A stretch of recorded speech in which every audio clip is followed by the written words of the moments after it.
For me, I think the most applicable point there is that reward and recognition and achievement is ultimately in any job, should be, and generally is, our end goal.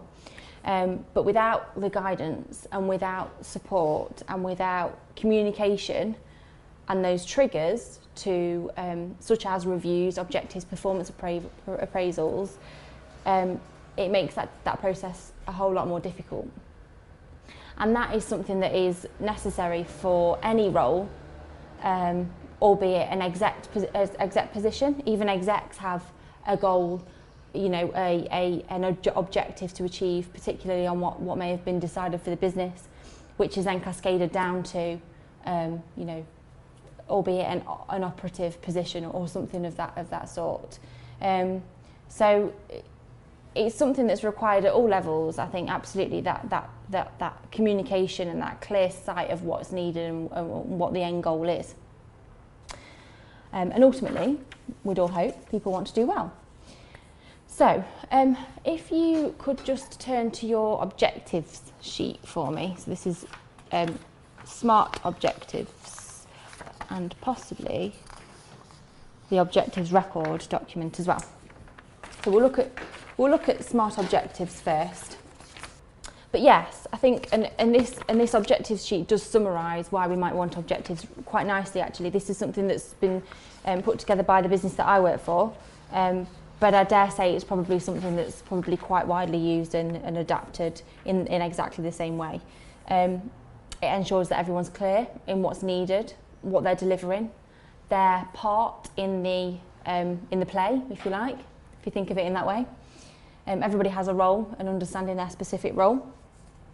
And in the same way, ensuring their individual actions support the team, the company's priorities, company's goals, and that we're all pulling in the same direction. To understand what support's needed to achieve the targets. So in agreeing objectives, it's not a one-way conversation. It definitely is not a one-way discussion about what somebody needs to achieve. It's a two-way discussion about what needs to be achieved and how we'll get there.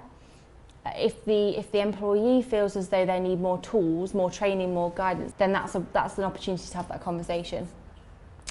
So again, support needed to achieve targets, the resources required, training, development needs, and ultimately to improve that individual's job performance and provide progression.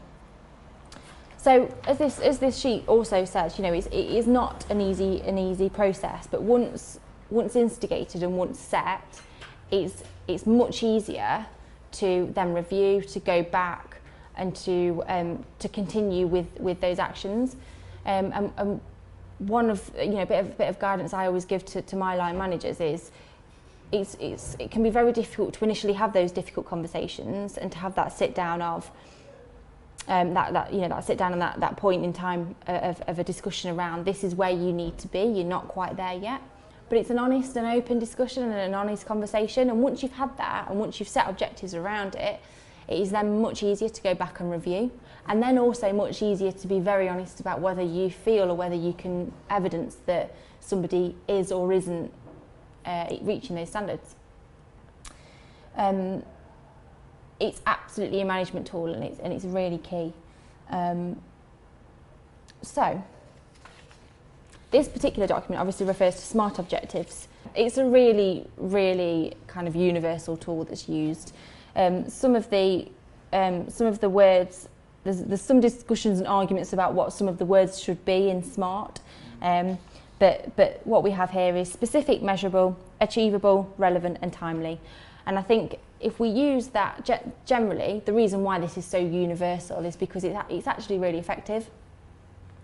You know, if we use the SMART guide, then the chances are that we're giving somebody an objective or a set of objectives that is really understandable and digestible. If you just go and you give somebody a really broad objective, something such as, you know, make the business more efficient, or make your role more efficient.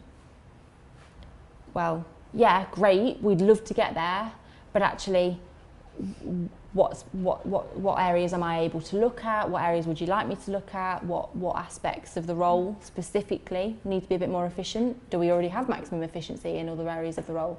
And how long have you got for me to do it? Is it 2 years? Is it 2 weeks? You know, it's really relevant to have that much more of a specific breakdown with objectives.